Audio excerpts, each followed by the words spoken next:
amigos, muy buenas noches.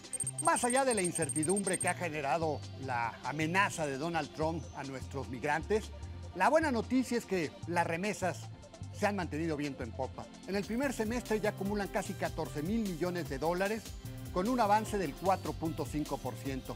De hecho, se alcanzó un nivel histórico para un primer semestre. Con las negociaciones del Telecán, bueno, pues la pregunta es, ¿podrá mantenerse esta dinámica en lo que resta del año? Hoy platicaremos al respecto de esta variable tan importante para muchos hogares con Juan José Lee. Él es el economista senior de BBVA Bancomer. Veremos hacia dónde va la tendencia de las remesas que mandan nuestros connacionales. Acompáñenos. Juan José, muchas gracias por la oportunidad de platicar esta noche. No, muchísimas gracias a ti por la invitación. Bueno, pues hace unos días se dio a conocer el dato de las remesas al primer semestre. Y bueno, me parece que ya hay como una especie de tendencia, ¿no? En relación a esta variable tan importante. ¿Cómo se ha comportado el tema de las remesas y cómo se comportará en el resto del año? Sí, solamente hay que recapitular que en el 2016 las remesas ya llegaron a su máximo histórico en cerca de 27,000 millones de dólares. 2016. En 2016, que son cerca de 8%. Y en lo que va del primer trimestre de este año, con los datos que reportó el Banco de México, ya llevamos un crecimiento de 5.9% en comparación al mismo semestre del año anterior, lo cual son un monto cercano a los 14,000 millones de dólares. Es decir, vamos con una muy buena tendencia para cerrar el año. Nosotros estimamos que alrededor del 5%. 5%, o sea, ¿a qué nivel llegaríamos si se cumpliera el 5%? Estamos estimando a niveles cercanos a 28,400 millones de dólares. Estamos casi seguros que va a superar la inversión extranjera directa en este año y supera por mucho las exportaciones petroleras y el turismo, ¿no? Que son montos menores. ¿Se convierte, digamos, en la primera fuente de divisas, las Probablemente remesas? de las principales, después del sector automotriz. Después del sector automotriz, tiene razón. Y este número de 28,000 millones de dólares, digamos, ya sería una especie de récord. De hecho, ya desde el año pasado ya llegamos al récord. Este año volveremos a tomar otro récord, ¿no? Otro nuevo récord. Y este monto representa un ingreso muy importante para la economía de México. Cerca del 3% del Producto Interno Bruto. Apoya cerca de 1.5, 1.6 millones de familias en México. Estamos hablando de cerca de 7 millones de mexicanos que dependen directamente de ese recurso. 7 millones de mexicanos. ¿Son los que la reciben? Sí, aproximadamente es lo que se estima que reciben en México. Y del otro lado, ¿cuántas personas están, por ejemplo, sobre todo en Estados Unidos, que es de donde viene la fuente mayor, ¿no? Supongo, ¿no? Casi el 95% de todas las remesas que recibe México viene de un solo país. De Estados Unidos. ¿No? Y México es un caso atípico porque es uno de los pocos países donde todos sus migrantes, o gran mayoría, se concentran en un solo país. Cerca del 95%, 96% de todos los migrantes mexicanos están en Estados Unidos, lo cual lo hace como que las remesas dependen mucho del comportamiento económico, de lo que pase allá en el vecino país del norte, ¿no?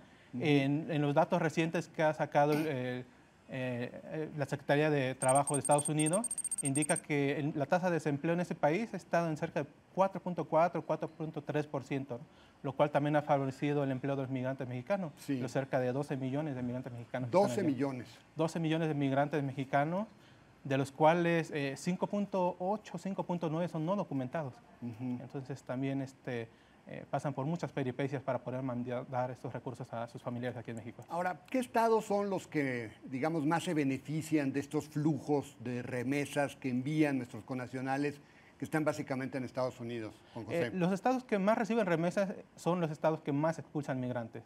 Y ahí podemos identificar dos zonas. La zona tradicional de expulsión de migrantes, de la década de los 80, 90, que es Jalisco, Guanajuato, Michoacán, un poco también Zacatecas. Y de la zona más reciente de expulsión de migrantes, que es el Estado de México, Puebla, en la parte sur, Guerrero, Oaxaca y, por supuesto, la Ciudad de México. Ahora, digamos que podríamos ver como un factor positivo, porque al final de cuentas las remesas y los migrantes generan divisas, pero también hay quien diría pues que qué triste, ¿no? Que México no les pueda proporcionar estos recursos a la fuerza laboral mexicana, que tienen que buscar otros derroteros para poder sobrevivir, ¿verdad? Sí, indudablemente, ¿no? Los migrantes que están en Estados Unidos se fueron allá, no por gusto. No por gusto. Sino por necesidad, por las oportunidades económicas y probablemente porque era su única opción. Y de manera más reciente, en los últimos años, ha habido un poco más de migración, que es por reunificación familiar. Es decir, dado que ya el padre, por ejemplo, el hermano mayor, se fue a Estados Unidos, ya hay mucho más migrantes que van a Estados Unidos en los últimos 20 años por reunificación familiar. Ahora, la época del 2008-2009 con la crisis de los Estados Unidos fue una muy mala época para los migrantes, para la economía de los Estados Unidos. ¿Por qué? Pues porque las tasas de desempleo subieron de manera notable y consecuentemente le pegó a muchos sectores donde están los mexicanos. Esto ya quedó atrás, ¿verdad? Esto ya quedó atrás. Hay que recordar que de 2000 a 2007 el volumen de migrantes mexicanos en Estados Unidos creció casi 800,000 personas al año, nuevas personas al año, llegando a la cifra de 12 millones actual, de aproximadamente 6 millones, 7 millones, que está alrededor del año 2000. Pero en 2007-2008 llegamos al punto máximo de migrantes mexicanos en Estados Unidos, que es cerca de 12 millones. Llevamos más de 10 años con un flujo neto de migrantes mexicanos hacia Estados Unidos estancado, ¿no? Lo que le llaman el periodo de migración neta cero. Esto se debe, como tú bien señalas, a la crisis económica en Estados Unidos que destruyó el sector de la construcción. Exacto, construcción básicamente, ¿verdad? Y gran parte de los migrantes mexicanos estaban en ese sector. Y también a raíz de del año 2010, cuando ya se empezó a recuperar la economía en Estados Unidos, lo que observamos en Vancomer al hacer el análisis es que hubo una recuperación de flujo de migrantes de otros países, centroamericanos, sudamericanos, asiáticos, europeos, pero no del flujo de migrantes mexicanos hacia ese país. La migración mexicana a Estados Unidos sigue habiendo migrantes hacia ese país, pero ya no al ritmo que se observaba. Y supongo, tú aclárame, que ya no solamente es la industria de la construcción, ¿no, Juan José?, sino que los migrantes mexicanos como que han abierto otras, digamos, otras fuentes de empleo por sectores en Estados Unidos, ¿verdad? Fíjate que justo en 2010 nosotros estábamos eso, e incluso publicamos eso. En 2010, cerca del 15% de la población migrante mexicana en Estados Unidos estaba en el sector de la construcción, mientras que antes de la crisis, en el 2007, estaba cerca del 25%.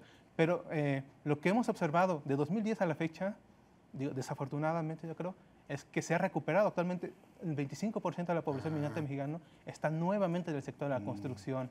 Podría haber sido una especie como de refugio, ¿no? Probablemente, ¿no? Que se hayan refugiado en otros sectores como servicios, manufacturas, pero que su sector fuerte, donde tenían más ingresos, era el sector de la construcción.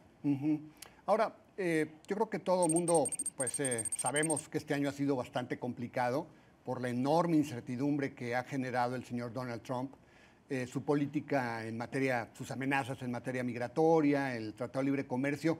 ¿Qué tanto va a influir el ritmo de las remesas para el resto del año o al principio del 2018, pues toda esta situación?